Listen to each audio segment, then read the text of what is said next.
The Rack Shop is proud to present this 2019 through 2025 Ram 1500. This happens to have a Leer topper shell, and we've actually just installed the Rhino-Rack roof rack system.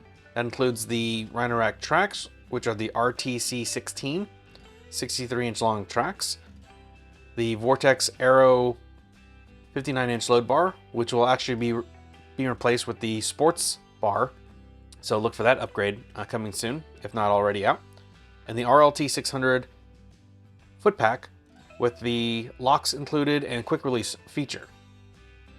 So overall, this has a 220-pound weight carrying capacity. The tracks are well made with an open gateway for adding and subtracting of the track hardware. Obviously, drilling is required for this application, and you want to make sure that you preview the instructions before purchasing to make sure this is going to be within your wheelhouse. So a great rack for all different types of gear, whether you want to carry ladders, kayaks, bikes, maybe even rooftop tents.